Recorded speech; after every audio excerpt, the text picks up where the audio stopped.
पुंडलिक वरदा हरी विठ्ठल श्री ज्ञानदेव तुकाराम. पंढरीनाथ भगवान की. माऊली ज्ञानेश्वर महाराज की. जगद्गुरु तुकाराम महाराज की. आदि शक्ती मुक्ताबाई की. नमामि सद्गुरुं शांतं सच्चिदानंद विग्रहं पूर्ण ब्रह्म परानंद मीशमालंदी वल्लभं शरणागत दीनार्थे परित्राण परायणे सर्वस्यार्ति हरे देवी मुक्ताबाई नमोस्तुते. परब्रह्मीचा बोध प्रत्यक्ष दावी जयाची टीका वाचिता ज्ञानदेवी अतिमूढते आणिले ब्रह्मभावा नमस्कार माझा सद्गुरु ज्ञानदेवा. वासांसी जीर्णानि यथा विहाय नवानि गृह्णाति नरोपराणि तथा शरीराणि विहाय जीर्णान्यन्यानि संयाति नवानि देही. हा श्लोक झाला. त्याच्या खालची ओवी पण झाली. थोडं मागचा अनुवाद म्हणून घेऊ. जैसे जीर्ण वस्त्र सांडीजे मग नूतन वेढीजे तैसे देहांतराते स्वीकारिजे चैतन्य नाथे. मरण म्हणजे काय? कपडे बदलण्यासारखं असतं. भामचंद्र डोंगराच्या पायथ्याला नामदेव बाबा वारकरी म्हणून एक महात्मे आहेत. एक अक्षरही त्यांना वाचता येत नाही. शाळेचा संबंधच नाही, शिकलेले नाहीत, पण आयुष्यभर आळंदी पंढरीची वारी केली आणि आता त्यांचं वय 100च्या पुढे आहे. ते नेहमी एक प्रमाण म्हणतात, आपुल्या माहेरा जाईन मी आता निरोपया संता हाती आला. म्हणतो बाबा असं का म्हणता तुम्ही? म्हणले आता देवाच्या घरी जायचं, आता किती दिवस राहायचं म्हणले. म्हणलं तुम्हाला भीती वाटत नाही का मरणाची? हे आपल्या आवडीचे लोक, हे पुन्हा दिसणार नाहीत मेल्यावर, आपल्यावर प्रेम करणारी माणसं. ते म्हणले अरे काय भ्यायचं काय असतं? म्हणले मरण म्हणजे काय? कपडे बदलण्यासारखं असतं. हा श्लोक त्यांना पाठ नाही बरं, एक अक्षरे वाचता येत नाही, पण गाथ्याहून बोट फिरवतात तुकाराम तुकाराम तुकाराम तुकाराम असं म्हणून. पण अधिकार किती श्रेष्ठ आहे बघा, अंतःकरणाची स्थिती. पुढे या ना माऊली. तर ते सामान्य वारकरी बिचारे, पण ते म्हणतात मरण म्हणजे काय? कपडे बदलण्यासारखं असतं म्हणले. तेच सांगितलं देवाने. वासांशी जीर्णानी यथा विहाय. हा श्लोक झाला. जैसे जीर्ण वस्त्र सांडीजे मग नूतन वेढीजे तैसे देहांतराते स्वीकारिजे चैतन्यनाथे. चैतन्यनाथ म्हणजे हा जीवात्मा, तो दुसऱ्या देहामध्ये जातो म्हणजे नवीन वस्त्र धारण करतो. आपल्या भारतीय संस्कृतीमध्ये पुनर्जन्म मानलेला आहे. इतर लोक मानत नाहीत. म्हणजे माणूस मेला म्हणजे संपला असं नाही. विचारसागरामध्ये असं लिहिलंय, जे पुनर्जन्म मानत नाहीत त्यांनी काही प्रश्नाची उत्तरं द्यावीत.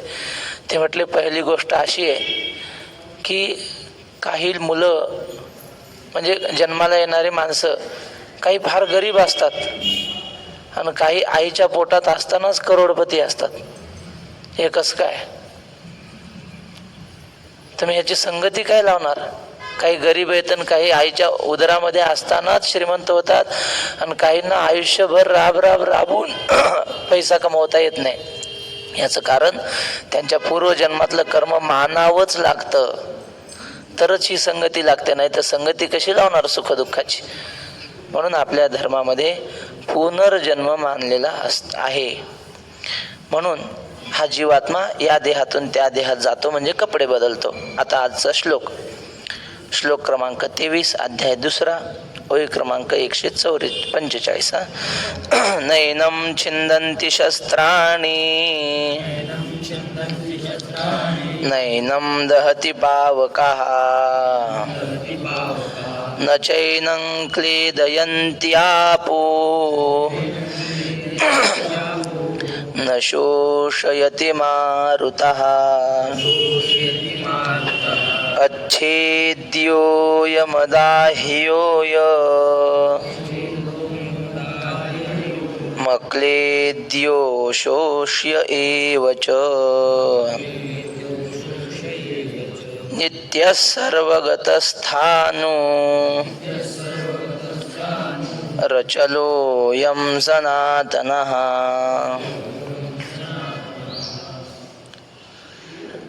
एनम शस्त्राणी न छिंदंती म्हणजे या आत्म्याला शस्त्र तोडू शकत नाहीत. एनम पावकः न दहती म्हणजे अग्नी या आत्म्याला जाळू शकत नाही. एनम आपः न क्लेदयन्ती म्हणजे पाणी याला भिजवू शकत नाही. मारुतः न शोषयति एनम मारुतः म्हणजे वारा याला शोषण करू शकत नाही. आपण कपडे वाळायला घातले की काय होतं, वारा त्यातलं पाणी शोषून घेतो. वारा घरात जरी सावलीला कपडे टाकले, फक्त वारं लागत असलं तरी कपडे वाळतात, आहे की नाही. आता रात्री कपडे धुवून टाकले, सकाळपर्यंत वाळतात. ते काय उन्हानं वाळलेले असतात का? वारा त्यातलं पाणी शोषून घेतो. तसं म्हटले हा आत्मा, या आत्म्याला वारा सुकवू शकत नाही, यांचं शोषण करून घेऊ शकत नाही. मारुतः असा शब्द आहे. मारुतः म्हणजे वारा, म्हणून तर मारुतीला मारुती म्हणतात. का? पवन तनय म्हणजे वाऱ्याचा मुलगा आहे, मारुताचा मुलगा म्हणून मारुती. पुन्हा खालचा श्लोक आहे. अयम अच्छेद्य हा आत्मा तोडला न जाणारा असा आहे. अयम अदाह्य हा आत्मा न जळणारा आहे. अयम अक्लेद्य हा न भिजणारा आहे. अयम अशोष्य हा न शोषला जाणारा आहे. असे हे झालं निषेधमुखाने वर्णन. आता विधिमुखाने मग आहे कसा, तर ते म्हणजे नित्य हा सर्वगत हा. तो आत्मा नित्य आहे. सर्वगत म्हणजे चराचरामध्ये कणाकणामध्ये तो व्यापक आहे, व्याप्त आहे. स्थाणु म्हणजे स्थिर आहे. स्थाणु म्हणजे खांब. हा खांब आहे की नाही, आपल्या मागे जो खांब आहे तो चालतो, हलतो, फिरतो का? आपल्याला जाता येतं चंद्रभागेला, प्रदक्षिणेला जाता येते की नाही? आपण जात नाही ती गोष्ट सोडून द्या, म्हणजे सगळेच जात नाहीत असं मला म्हणायचं नाही. पण ह्या खांबाला कुठं जावं वाटलं जाऊ शकतो का?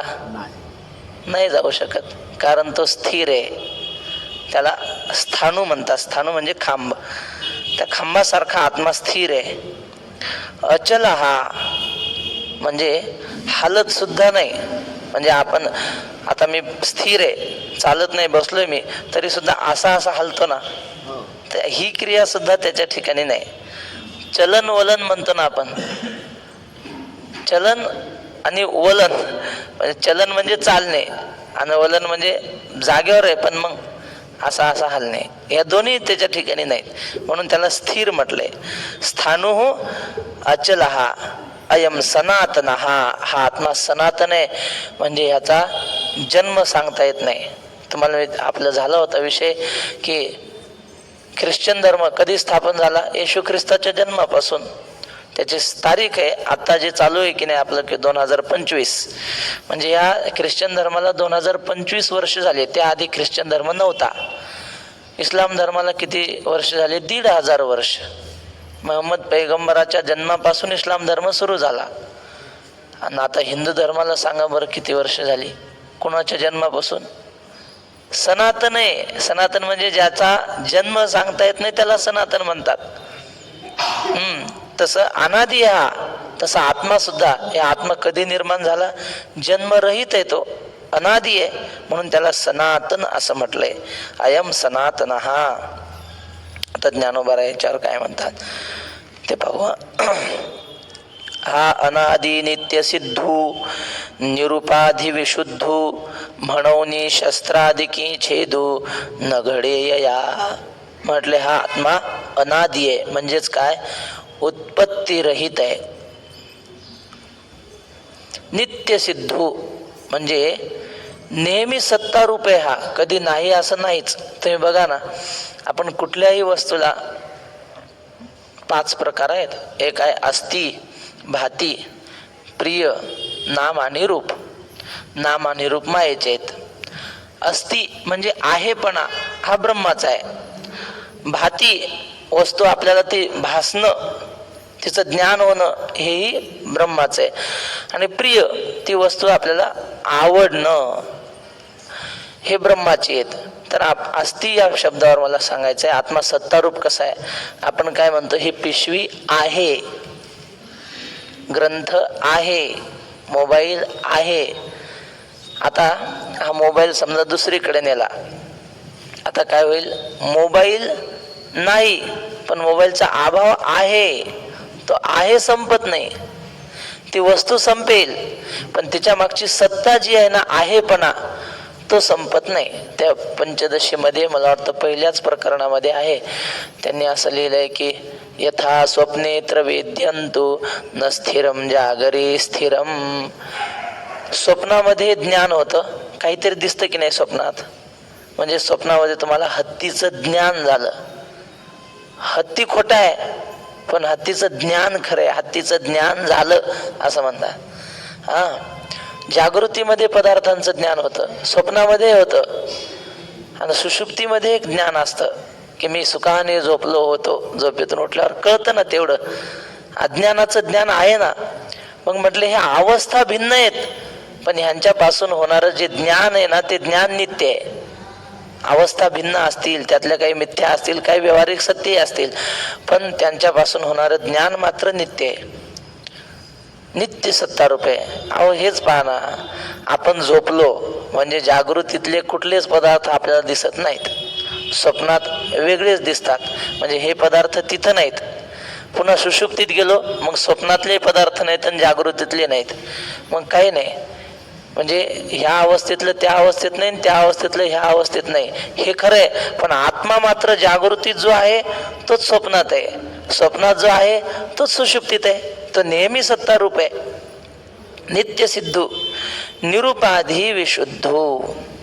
त्याला कुठल्याही प्रकारची उपाधी नाही, मायेच्या आवरणाने रहित असा तो आहे. विशुद्धू म्हणजे अविद्यामल रहित. आता हे कुणाचं सांगतायत, आत्म्याचा.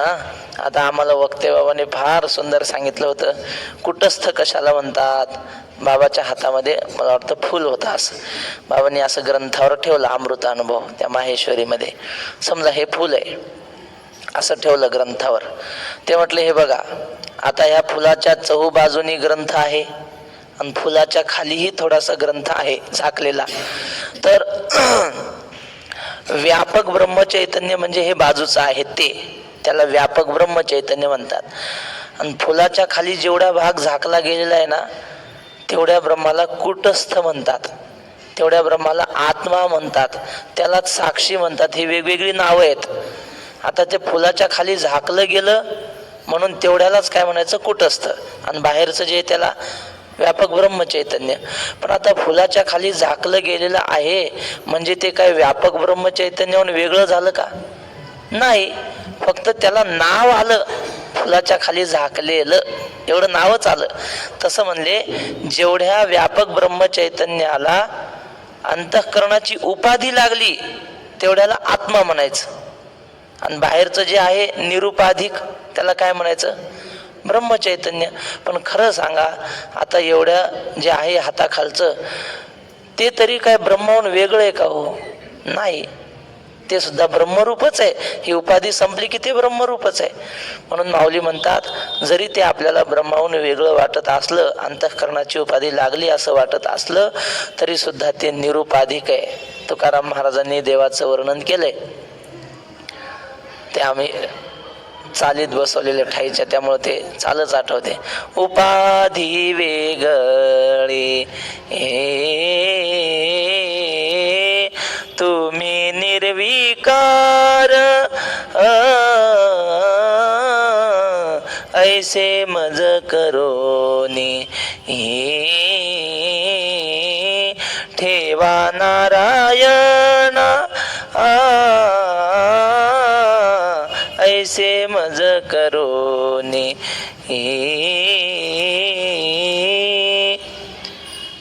हे वैकुंठवासी बंकट स्वामींची चालू आहे राग भीमपलास. तर सांगायचं काय, देव परमात्मा हा निरुपाधिक आहे एवढंच सांगायचं. आत्मा हा परमात्मा रूप आहे आणि परमात्मा निरुपाधिक आहे, म्हणून त्या आत्म्याला निरुपाधी विशुद्ध म्हटलंय. विशुद्ध म्हणजे काय, अविद्या मलरहित किंवा पाप मलरहित असं म्हणा. वैकुंठवासी वक्ते बाबा ते म्हटले, आमचे गुरुजी होते आनंदराव महाराज वैजापूरकर. ते गाथा सांगायचे बंकट स्वामींच्या मठात. काय अध्ययन केलेलं नव्हतं, काही नाही, पण ते म्हटले गाथा असं सांगायचे की त्या काळातले सगळे विद्वान थक्क होऊन त्यांचा गाथा ऐकायचे. आणि काय साधना केली होती काय नाही म्हणले, भंडाऱ्या डोंगरावर जाऊन गाथ्याची पारायण केली होती फक्त. आणि त्याच्यावरच त्यांना काय तुकोबऱ्यांनी ज्ञानाचा प्रसाद दिला. फार सुंदर गाथा सांगायची. त्यांच्या वह्या लिहिल्या जुन्या लोकांनी, ते अर्थ सांगायचे. आता जे पोपट महाराज कासारखेड आहेत की नाही, त्यांच्याकडे त्यांचं खूप लिखाण त्यांनी लिहून ठेवले पोपट बाबांनी. तर ते आनंदराव महाराज ती गाथा सांगताना भारी भारी सांगायचे, पण मग राहताना लय गबाळे राहायचे. म्हणजे मळके कपडे आणि थैली राहायची संग. त्या थैलीत काय, चहाचं भगोनं, चहा पावडर एका पुडीत आणि साखर हे संग, काडी पेटी हे संगत. आणि मग कुठे रस्त्यानं दगड 3 मांडायचे, लाकडं टाकायचे, ते चहा करून प्यायचं रस्त्यानंच वाळवंटात कुठे, असं त्यांचं चालायचं म्हणले. आणि मग एके दिवशी म्हणले आम्ही प्रदक्षिणेला चाललो होतो, खाली उद्धव घाटावरून उतरलो, ते वाळवंटात बसले होते. काय करत होते ते म्हणले, कोट घालायचे ते. त्या कोटात उवा झाल्या होत्या आणि त्या कोटातल्या उवा मारत बसले होते असे. मग आम्ही म्हणलं आपले गुरुजी आपण त्यांची सेवा केली पाहिजे. म्हणलं बाबा ते द्या आमच्याकडे, आम्ही त्याच्यातल्या उवा मारून देतो. म्हणले तुम्ही मारू नका, तुम्ही जर त्यातल्या उवा मारल्या तर तुम्हाला पाप लागन, मला लागत नाही म्हणले. घ्या. याला काय म्हणायचं, तुका म्हणे आम्ही झालो अग्निरूप, लागो नेदू पाप पुण्यांगा. कर्तृत्व अभिमानच राहिला नाही, त्यामुळे पाप जरी घडलं पुण्य जरी घडलं त्याचा लेश लागत नाही. अशा प्रकारचे ते विशुद्ध आहेत. माऊलींनी 12व्या अध्यायाच्या पहिल्या ओळीत श्री गुरूंचं वर्णन केलंय. आणि काय विशेषण दिलं पहिलं, जय जय ओ शुद्धे. शुद्धे म्हणजे काय, फार स्वच्छ सर्पेक्सेलनं धुतलेले कपडे घालता म्हणून का, रोज साबण लावू लावू घासू घासू आंघोळ करता म्हणून शुद्ध, तसं नाही. आत बाहेर चोखाळू सूर्य जैसा निर्मळू आणि तत्वार्थीचा पायाळू देखणा जो. आतून बाहेरून शुद्ध येते, बाहेरी कर्मे क्षाळला, भीतरी ज्ञाने उजळला, ही दोही परी आला पाखाळा एका. बाहेरून कर्म आचरणाने शुद्ध झाले आणि अंतःकरणातून ज्ञानाने शुद्ध झालेले आहेत. त्यांच्या ठिकाणी अविद्या म्हणजे अज्ञान रूपी मल राहिला नाही, पाप रूपी मल राहिला नाही. अशाच प्रकारचा हा प्रत्येकाचा आपला आत्मा विशुद्ध आहे. म्हणून शस्त्राधिकी छेदून न घडे या. आत्मा म्हणजेच ब्रह्म असल्यामुळं शस्त्राने तो तोडला जात नाही असं माऊली सांगतात. शस्त्राधिकी छेदून न घडे या. एकदा काय झालं, थोडा व्यतिरेकी दृष्टांत सांगतो. एक माता माऊली असं प्रवचन ऐकायला गेली आणि तिनं ऐकलं, मालकाला घेऊन गेली. दोघांनी प्रवचन ऐकलं. प्रवचनाचा विषय हा होता की आत्मा व्यापक आहे, आत्म्यामध्ये क्रिया होत नाही. आकाश कुठं इकडून तिकडं चालत जात असतं का, कारण ते व्यापक आहे.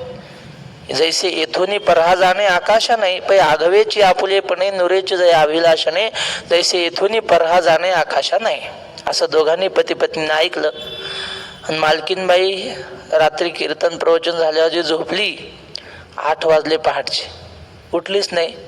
मालकाला, अगं उठ की, 8 वाजले, काम करायचं नाही का, सडा वगैरे टाकायचं नाही. ती म्हटली नाही नाही, व्यापक ब्रह्मचैतन्यामध्ये क्रिया होत नाही म्हणले, कुठलंही काम करत नाही. ब्रह्म कुठं काम करतं का, व्यापक मी ब्रह्मच आहे म्हणे, त्यामुळे ब्रह्मामध्ये क्रिया होत नाही. आता मी कुठलं काम करणार नाही, आपली पडून राहणार. मग त्यानं काठी आणली चांगली लांब आणि मारायला लागला. ते म्हणले अहो हा मारता काय? ते म्हटले आत्म्याला मारलं तरी त्याला दुःख होत नाही. शस्त्राधिकी छेदू नगडे या, आत्म्याला किती काठीनं मारलं त्याला लागत नाही म्हणे. झालं एवढं सांगायचं होतं मला, जाऊ द्या.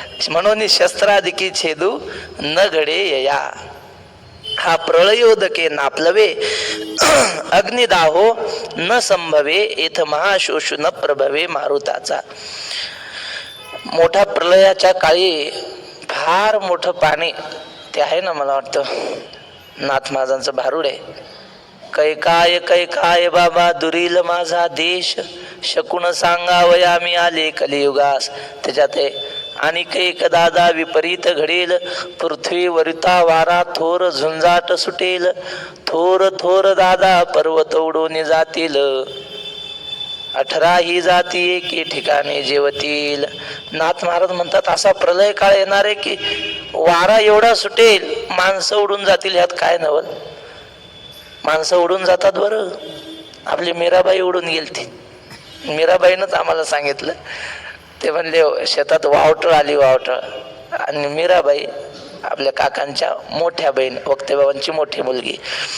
आणि ते काय वावटळ आली आणि ती मीराबाईच उडून दिली वावटळीनं, आणि फार दुसऱ्या रानात जाऊन पडली. ते म्हणजे माणसं उडून जातात वाऱ्याने, ह्यात नवल नाही. प्रलय काळी एवढा मोठा वारा सुटणार आहे म्हणजे पर्वत मोठे मोठे उडून जातील. आणि हे समुद्राचं पाणी सगळ्या जगामध्ये सगळं जग बुडवून टाकेल प्रलयाच्या वेळी. पण काय हा पृथ्वी जलमय होईल, जलमय पृथ्वी होईल. अशा वेळी पृथ्वी बुडेल, पण माऊली म्हणतात आत्मा नाही बुडणार. प्रळयोदके नापलवे, आत्मा बुडणार नाही. ब्रह्म कुठं बुडतं? आत्मा ब्रह्मरूप असल्यामुळे त्यावेळी सुद्धा आत्मा बुडवू शकत नाही. हे ज्ञानेश्वर महाराजांची खासियत. आता श्लोकात प्रलय शब्द आला का? फक्त एवढंच लिहिलंय की पाणी त्याला भिजवू शकत नाही, एवढंच लिहिलं. बुडवू शकत नाही म्हणा, भिजवू शकत नाही.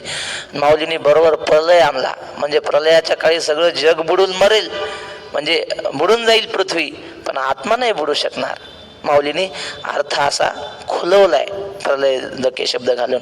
अग्निदाहो न संभवे, अग्नी कोणाला जाळत नाही महाराज. काहीही जाळतो अग्नी, काही टाका अग्नीमध्ये, अग्नी जाळून टाकतो, पण आत्म्याला अग्नी जाळू शकत नाही. येथ महाशोषु न प्रभवे मारुताचा, मारुताचा महाशोषु वारा सगळ्या जगाला शोषण करण्याची शक्ती त्याच्यामध्ये आहे. सर्व श्रेष्ठ आहे सुकवण्याच्या बाबतीत वारा, म्हणजे महाशोषु माऊलीने शब्द घातलाय. वारा सुकवतो, पण त्या वाऱ्याचा प्रभाव या आत्म्यावर होत नाही, आत्म्याला वारा सुकवू शकत नाही. महाशोषु न प्रभवे मारुताचा. सांगण्याचं तात्पर्य काय हो? उपलक्षणाने एवढं घ्यायचं की हे पंचमहाभूत एकमेकाला खातात. पृथ्वी ते आप विरवी, आपा ते तेज जिरवी, आणि तेजा ते पवन हरवी हृदया माझी.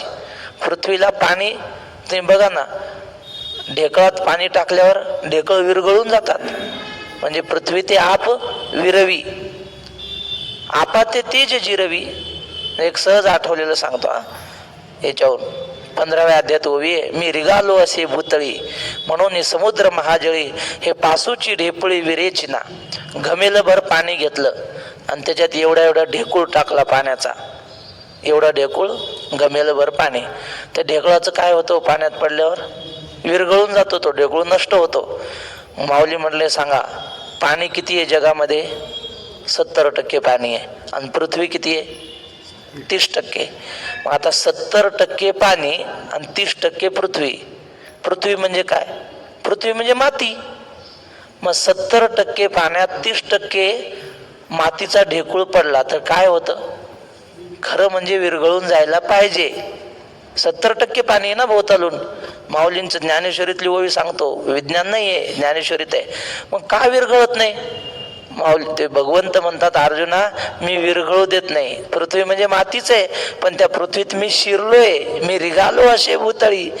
म्हणून हे समुद्र महाजळी हे पासूची ढेपुळी, पासू म्हणजे माती, या मातीचा ढेकूळ आहे पृथ्वी, पण मी विरघळू देत नाही, कारण मी त्या पृथ्वीमध्ये शिरलोय.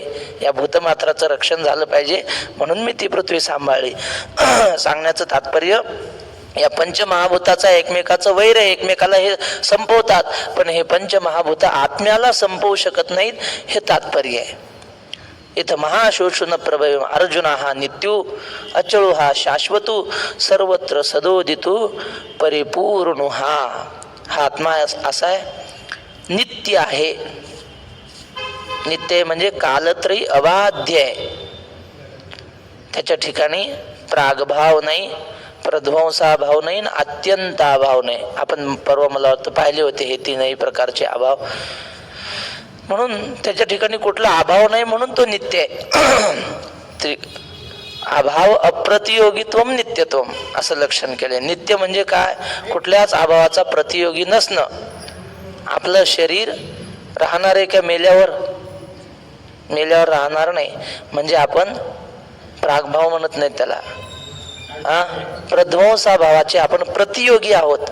आपलं शरीर संपणार आहे, संपणं नष्ट होणं म्हणजे त्याला प्रध्वंस म्हणतात, आणि त्या अभावाचे आपण प्रतियोगी आहोत, म्हणजे हे शरीर नित्य म्हणता येत नाही.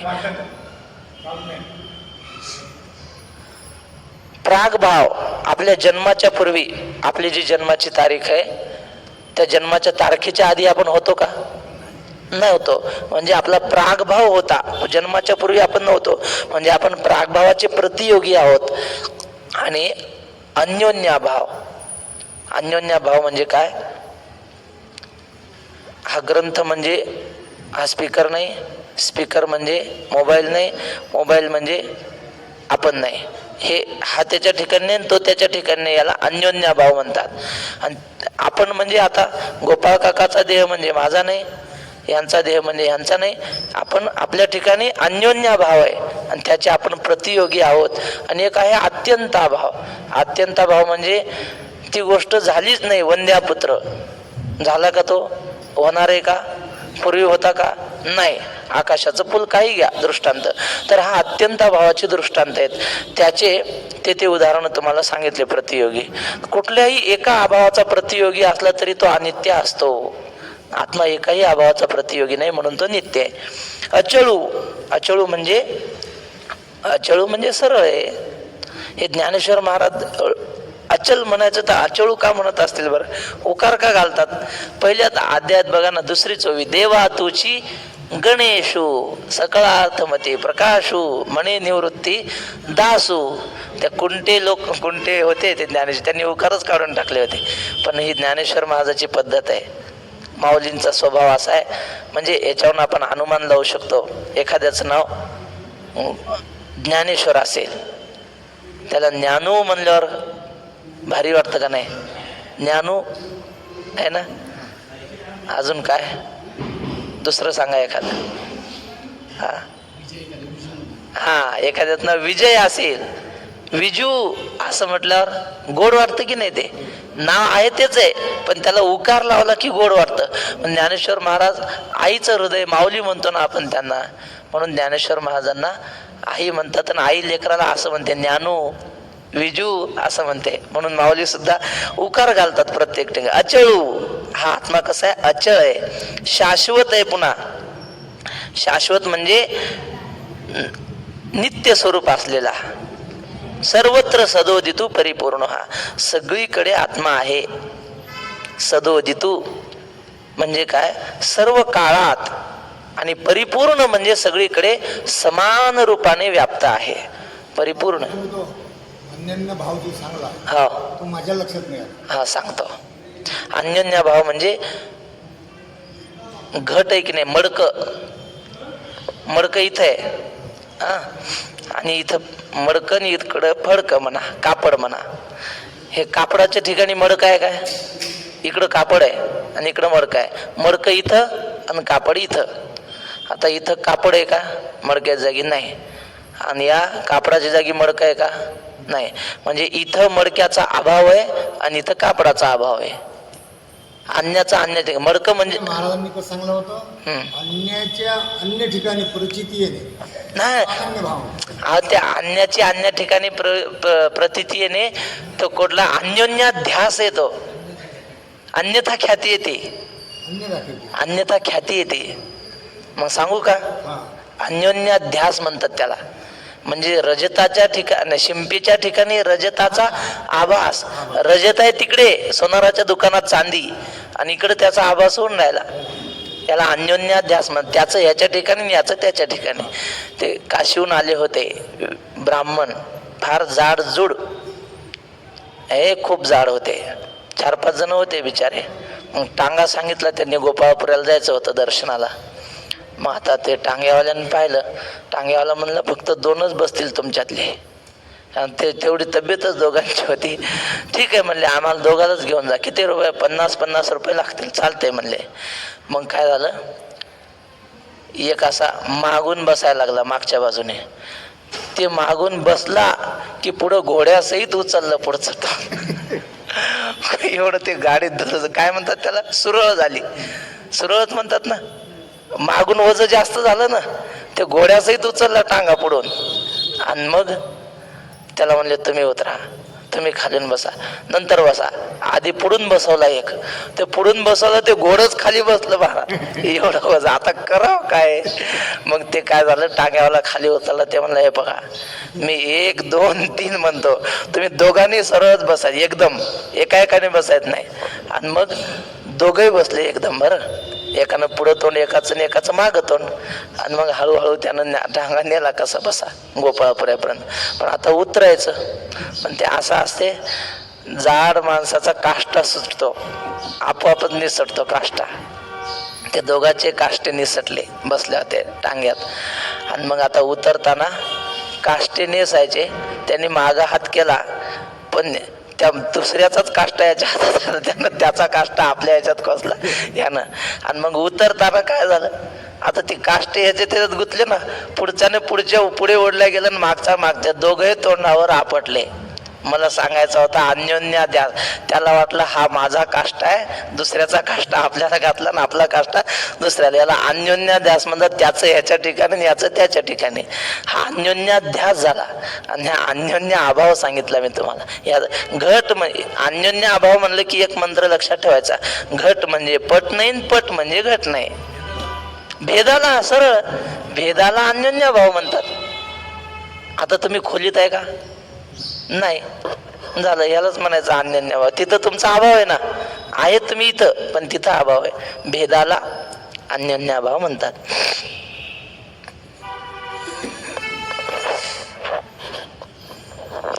भेदाला अन्योन्य भाव. असा आत्म्याचा अन्योन्य भाव, कुठल्याच प्रकारचा अभाव त्याच्या ठिकाणी नाही. सर्वत्र सदोदितू, सगळ्या ठिकाणी आहे आणि सर्व काळात आहे. परिपूर्ण हा आत्मा परिपूर्ण आहे. उपनिषदामध्ये मंत्र आहे, ओम पूर्णमदः पूर्णमिदं पूर्णात् पूर्णमुदच्यते पूर्णस्य पूर्णमादाय पूर्णमेवावशिष्यते. म्हटले असा आत्मा आहे. ओम पूर्णमदः, अदः पूर्णम, हा आत्मा पूर्ण आहे. ओम पूर्णमदः पूर्णम इदम, त्याच्यापासून झालेले हे जग तरी कसं आहे मग? पूर्णच आहे. पूर्णमिदम पूर्णात पूर्णम उदच्यते. कारण असे म्हटले, पूर्णापासून पूर्णच जन्माला येत असतं. सोन्याचं आपण 16 नंबरी सोनं आहे, काय म्हणतात, किती कॅरेटचं, भारीचं कितीच असतं, 24 कॅरेटचं सोनं आहे, आणि त्यातलं गुंजभर काढलं बाजूला. आता ह्या 24 कॅरेटच्या सोन्यापासून गुंजभर बाजूला काढलं म्हणजे त्याचं कॅरेट कमी होत नाही, ते तेवढ्याच कॅरेटचं आहे. तसं ब्रह्मापासून जर जग झालेलं असेल तर ब्रह्म पूर्ण आहे, म्हणजे हे जग सुद्धा पूर्ण आहे. पूर्णम इदम, कारण पूर्णात पूर्णम उदच्यते, पूर्णापासून पूर्णच बाजूला येत असतं. पूर्णस्य पूर्णमादाय पूर्णम एव अवशिष्यते. पूर्णामध्ये पूर्ण घातलं की पूर्णच राहतं, आणि पूर्णातून पूर्ण काढलं की पूर्णच राहतं. सांगण्याचं तात्पर्य, हा आत्मा परिपूर्ण आहे. आता श्लोक आहे, एवढा श्लोक घेऊ. अव्यक्तो यमचिन्त्योय मविकार्यो यमुच्यते तस्मादेवं विदित्वैनं नानुशोचितुमर्हसी. हा आत्मा कसा आहे? अव्यक्त हा अयम. हा आत्मा अव्यक्त आहे, म्हणजे मूर्त स्वरूपात नाही. व्यक्त म्हणजे दिसण्यासारखा, ज्ञान होण्यासारखा होणं, पण हा आत्मा दिसत नाही, अव्यक्त आहे. अचिंत्य हा, बरं नका का दिसणारा, वारा दिसत नाही, पण आपण अनुमान लावतो वाऱ्याचं, अंगाला स्पर्श होतो ना, दिसत नाही म्हणजे काय, जाणवतो, म्हणून आपण त्याचं चिंतन करू शकतो, वारा आहे. पण आत्म्याचं तसंही चिंतनही काही करता येत नाही. अचिंत्य हा अयम. अविकार्य हा, त्याच्यामध्ये विकार होत नाही, तो तरुण होत नाही, म्हातारा होत नाही, लहान होत नाही वगैरे, जन्म मरणादी विकार नाहीत. अयम अविकार्य उच्यते, अशा प्रकारे त्याला म्हटलं जातं. म्हणून तस्मात एवं विदित्वा एनम न अनुशोचितुम अर्हसी. अर्जुना, असं जाणून, म्हणून असा आत्मा असल्यामुळं असं त्याला तू जाण, आणि या आत्म्याला असं जाणून तो मरणार आहे अशा प्रकारचा शोक करण्यास तू योग्य नाहीस. पुन्हा पुन्हा तू जो रडतो आहेस, अनुशोच, अनु म्हणजे पुन्हा पुन्हा तू शोक करतोस, तसा आत्मा शोक करण्यास योग्य नाही. झालं. आता ज्ञानोबा किती भारी लिहितात. माऊली म्हणतात, हा तर्काची दिठी गोचर नोहे किरीटी, ध्यान याची भेटी उत्कंठा आहे. हा आत्मा तर्कशास्त्राच्या दृष्टीने कळण्यासारखा नाही, तर्कशास्त्राला दिसण्यासारखं नाही, असं म्हणतात. कणादमच पाणिनिमच सर्व शास्त्रोपकारकम. सगळ्या शास्त्रावर या दोघांनी उपकार केलेत. एक पाणिनीने व्याकरण लिहून, जर व्याकरण शिकलं नाही तर काय शास्त्र कळणार आहे महाराज. निदान भांडारकर तरी झालं पाहिजे.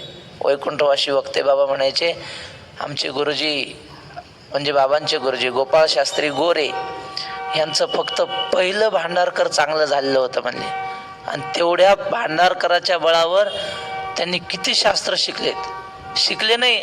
श्री गुरु चंद्रशेखर महाराज त्यांचे शिष्य आहेत, गोपाळकर शास्त्री गोरेंचे वक्ते बाबा आधी करून. पण काय शिकलं होतं? व्याकरण मात्र शिकलं होतं. व्याकरण शिकलंच पाहिजे म्हणून. आणि दुसरं तर्कशास्त्र. कणाद मुनींनी जे तर्क न्यायशास्त्र आपल्यासाठी निर्माण करून ठेवले, ते तर्कशास्त्र शिकलं की मग आपला कुठल्याही शास्त्रामध्ये प्रवेश होतो, सिद्धांत कळतात. त्यांनी असं लिहिलंय बघा, तर्कसंग्रहाच्या सुरुवातीलाच आहे. ते म्हणले, बाल कुणाला म्हणतात? अधीत व्याकरण काव्यकोश अनधीत न्यायेती बालहा. श्री गुरु राऊत बाबांनी आम्हाला ते जुनी इंद्रायणीच्या काठावर मठ होता, तिथं हे तर्कसंग्रह शिकवला होता, तेव्हा हा श्लोक पाठ करून घेतला होता. पुन्हा न्यायशास्त्राचे 24 गुण, रूप रस गंध स्पर्श संख्या परिमाण पृथकत्व संयोग विभाग परत्व अपरत्व गुरुत्व द्रवत्व स्नेह सुख दुःख द्वेष प्रयत्न धर्म संस्कारा 24 गुणा. हा हे बाबांनी पाठ करून घेतलेले आहे, राऊत बाबांनी. तर हे न्यायशास्त्र आणि व्याकरणशास्त्र सगळ्या शास्त्राला उपकारक आहेत. त्यातलं जे न्यायशास्त्र आहे ना, ते कुठल्याही वस्तूचं असं बारीक सूक्ष्म निरीक्षण करणार आहे, आणि सूक्ष्म दृष्टी न्यायशास्त्राची.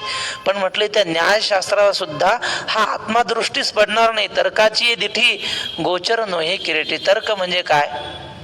बुद्धी चालवणं, आपल्या बुद्धीचा कस लावणं. एक मुलगा तर्कशास्त्र शिकून आला, श्री गुरु चैतन्य महाराज सांगत असतात दृष्टांत. ते म्हटले, न्यायशास्त्र तर्कशास्त्र शिकून आला एक पोरगा, दिवाळीच्या सुट्टीत घरी आला, आणि मग त्याच्या बापाने त्याला विचारलं, बाळा तू काय शिकला रे? ते न्यायशास्त्र म्हणजे काय असतं, तर्कशास्त्र म्हणजे काय असतं, असं बाळाने त्या बापाने विचारलं. दिवाळीचे दिवस असल्यामुळं त्याच्या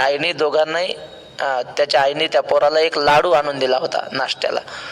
तो म्हटला, बाबा मी न्यायशास्त्र शिकलो म्हणजे काय? मी एकाचे 2 करून दाखवू शकतो. म्हणजे कसं? तर तो म्हणला, हे बघा या प्लेटमध्ये किती लाडू आहेत? त्याचा बाप म्हणला 1. बघा म्हणला, आता मी याचे 2 लाडू करून दाखवतो. बर, मग त्याने काय केलं, तो लाडू असा हातात उचलला. म्हटलं, बाबा हा किती? 1.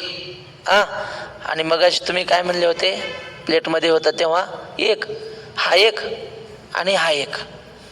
समजलं का? नाही. तो म्हटला, हे किती लाडू? प्लेटमध्ये ठेवला 1, आणि आता मी उचलला हा एक, किती झाले?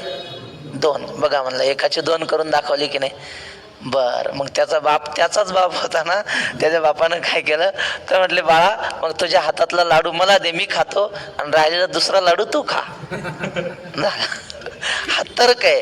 तर्क तुम्हाला डोकं चालवता येईल, पण त्याने भूक नाही भागणार, आहे की नाही. तर असा श्लोक आहे.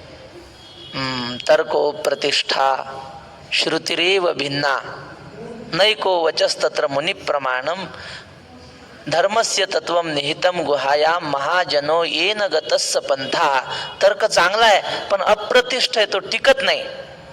ते डार्विनचा उत्क्रांतीवाद सांगतात. डार्विननं तर्क लावला, माणसं कशी झाली असतील, तर तो म्हटलं काही नाही, आधी माकडं होते आणि माकडाची हळूहळू शेपटी कमी होत गेली, आणि माकडं जे अशी वाकडे होते ते ताट होत गेले, सरळ होत गेले, आणि त्याची माणसं झाले. हा तर्क आहे त्याचा, आणि तेच शाळेत शिकवतात. संत श्री गुलाबराव महाराज विदर्भातले, ज्ञानेश कन्या प्रज्ञाचक्षु गुलाबराव महाराज, ते म्हटले हा डार्विनचा उत्क्रांतीवाद खोटा आहे. त्याच्यासाठी त्यांनी उपपत्ती दिल्या. ते म्हटले, हे बघा, पहिली गोष्ट, जर माकडापासून माणसं झाली असती तर माकडं राहिली नसती, माकडं सगळी संपायला पाहिजे होती ना, पहिली गोष्ट. पुन्हा गाढवापासून घोडे झाले असं डार्विननं लिहिलंय, मग गाढवं कसे काय राहिले? गाढवं संपायला पाहिजे होते. बरं, दुसरी गोष्ट अशी की आता माकडाचं शेपूट हळूहळू कमी होत गेलं आणि त्याचा माणूस झाला, मग आता माणसाचंही काही अवयव कमी होत गेले पाहिजे ना, पुढे पुढे नाही होत असं. गुलाबराव महाराज म्हटले, हा मूर्खपणा आहे. निसर्गाचा नियम आहे की माणसापासून माणूसच जन्माला येतो, माकडापासून माणूस जन्माला येत नाही, हा सृष्टीचा नियम आहे. आणि ते सोडून शाळेमध्ये आपल्याला प्रत्येकाला शिकवलंय. मला आठवतं, आम्हाला शाळेत उत्क्रांतीवाद शिकवला, असं माकडाचं चित्र, त्याच्या पुढे असा थोडा माणूस सरळ झाला, आधी मानव, आणि मग तो मानव होत गेला. म्हटलं हे किती मूर्खपणा आहे. गुलाबराव महाराजांनी सरळ लिहिलं, म्हटले ह्या इंग्रज अमेरिकन लोक ते जर मानत असतील की माकडापासून आम्ही झालो, त्यांना मानू द्या म्हणले, पण आम्ही भारतीय मात्र माकडाचे वंशज नाही, आम्ही ऋषी मुनींचे वंशज आहोत. तुम्हाला मानायचं असेल माकडाचं तुम्ही खुशाल माना, पण आम्ही ऋषी मुनींपासून जन्माला आलेलो आहोत. एतद्देश प्रसूतस्य सकाशादग्र जन्मना स्वम समचरित्रम शिक्षेरन पृथिव्याम सर्व मानवहा. या भारतामध्ये जन्माला आलेला प्रत्येक व्यक्ती कसा आहे, वेदामध्ये वर्णन आहे. स्वम स्वम चरित्रम शिक्षेरन पृथिव्याम सर्व मानवहा. आपल्या आचरणाने सगळ्या जगाला मार्गदर्शन करविल असा इथला एक मनुष्य आहे. जाऊ द्या, मला तर्क शब्दावर सांगायचं होतं. आणखी एक सांगतो, सहज आठवलं म्हणून. वेळ झाली ना तुमची जायची? नाही काय? हा, मग झालं तुमच्यासाठी. जरा एक सहज आठवलं, श्री गुरु किसन महाराज साखरे ते सांगायचे. ते म्हटले, एक माणूस काशीला गेला, न्यायशास्त्र शिकला, 12 वर्ष न्यायशास्त्राचं अध्ययन केलं, पंडित झाला न्यायशास्त्राचा. गावाकडे आला. जुन्या काळात तेल घ्यायचं असलं तर दुकानावर मिळत नव्हतं, तेलाच्या घरी जावं लागायचं, घाण्यावर. मग तो गेला तेल आणण्यासाठी. शास्त्री बुवा गेले त्या ह्याच्याकडे, तेलाच्या घरी, आणि तिथं बैल फिरत होता. काय फिरत होता? बैल घाण्यावर. पण त्या बैलाला हाकायला कोणीच नाही, एकटाच बैल फिरत होता, असा गोल गोल गोल फिरायचा. मग त्याला आश्चर्य वाटलं शास्त्री बाबाला, बैलाला हाकायला कोणीच नाही, बैल तर फिरतोय. आणि मग हाक मारले, ओ तेली दादा बाहेर या म्हणले. आले तेली दादा. काय काम आहे? काय नाही, तेल न्यायचंय. बरं, किती पाहिजे? ते म्हटलं किती पाहिजे ते नंतर सांगतो, आधी माझ्या प्रश्नाचं उत्तर द्या. हा घाण्याला बैल फिरतो आहे, तुम्ही तर घरात आहेत तिकडं, हा थांबलेला तुम्हाला कसं काय कळतो? ते म्हटले किती सोपं आहे महाराज, त्याच्या गळ्यामध्ये आम्ही घंटी बांधलेली आहे, आणि ती घंटी वाजत असली की समजायचं बैल चालतो. घंटीच वाजली आता कुठेतरी. हा, याला म्हणतात योगायोग. ते घंटीचा आवाज आला की समजायचं काय, बैल चालतो. आणि आवाज बंद झाला की समजायचं बैल थांबला. मग कोणीतरी घरातून येतं, आमच्या बैलाला फटका मारतं, पुन्हा बैल चालायला लागतो. सोपं आहे की म्हणले. तर शास्त्री होते ते, तेवढं एवढ्यावर कसं काय समाधान होईल? त्यानं डोकं चालवलं शास्त्र्यांनी. ते म्हटले, अहो ते तुम्ही म्हणले ते बरोबर आहे, पण समजा बैल एका जागेवरच उभा राहिला आणि नुसती अशी मान हलवत राहिला, घंटी वाजल की नाही सांगा? घंटी वाजल, तुम्हाला वाटेल बैल चालतोच आहे असं वाटेल. ते म्हणले, महाराज एका जागेवर उभं राहून मान हलवली की घंटी वाजते ना आपलं काम वाजतं. एवढं कळायला आमचा बैल काशीला जाऊन न्यायशास्त्र शिकलेला नाही एवढं त्याचं डोकं चालत नाही. तुमचं चालतं जास्त, त्याचं कारण तुम्ही न्यायशास्त्र शिकलेले आहेत ना. तर असं हा तर्क आहे ना, हा तर्क व्यवहाराचं ज्ञान करून देईल, पण हे आत्म्याचं ज्ञान करून देत नाही. हा तर्काची ये दिठी गोचर नव्हे किरीटी, ध्यान याची या भेटी उत्कंठा आहे. ध्यानाने काहीही कळू शकतं महाराज. तुम्हाला जर प्रत्यक्ष पुरावा पाहिजे असेल, हे पहा, आता सॅटेलाइटने आकाशगंगेचे फोटो काढलेले आहेत. म्हणजे सूर्याच्या बाजूला कोणता ग्रह, सूर्य किती अंतरावर पृथ्वीपासून, हे सगळं आता आपल्याला सॅटेलाइटने कळतं. पण हे जसं आताच्या फोटोमध्ये आहे की नाही माहिती, सगळी अशीच्या अशी माहिती वेदात आहे. कोणता ग्रह कुठल्या ग्रहापासून किती दूर आहे, कुठल्या ग्रहाचा कसा रंग आहे, तो कसा फिरतो, किती तारे आहेत आकाशगंगेमध्ये, ही सगळी माहिती वेदात आहे. कसं काय बरं? लाखो वर्षापूर्वी ते कॅमेरे होते की काय होते, दुर्बीण नव्हत्या, काय नाही. मग हे शोध कसे लावले या ऋषीमुनींनी? त्याचं कारण आहे म्हणले, एका ऋषीने एका ताऱ्याचं ध्यान केलं आयुष्यभर. एका ऋषीने फक्त चंद्राचं ध्यान करायचं. रोज उठलं की चंद्र कुणीकडून उगवला, कसा त्याचा आकार आहे, किती आज सरकला, दिवसभर जन्मभर एका ग्रहाचा त्यांनी ध्यान केलं आणि अभ्यास केला. त्यामुळं काय व्हायचं, त्या ताऱ्यांचे त्या ग्रहाचे सगळी लक्षणं यांना अवगत व्हायची, की तो किती अंतरावर असेल, कसा असेल, सगळं अवगत व्हायचं. आणि ते त्या एका ऋषीमुनींनी ध्यानाने त्या ग्रहाचं ध्यान करून करून सगळी माहिती लिहून ठेवलेली आहे. याचा अर्थ ध्यानाने आपल्याला करोडो किलोमीटर दूर असलेलं सुद्धा आकलन होऊ शकतं. ही ध्यानाची शक्ती आहे. पण माऊली म्हणतात ते होईल आत्म्याच्या ठिकाणी ध्यान उत्कंठा आहे. उत्कंठा म्हणजे आत्मा कळला पाहिजे अशी सतत त्याला इच्छा निर्माण होते ध्यानाला, पण कळत नाही, ध्यान मागे राहतं असं माऊली म्हणतात. राहिलेला विषय उद्या पाहू.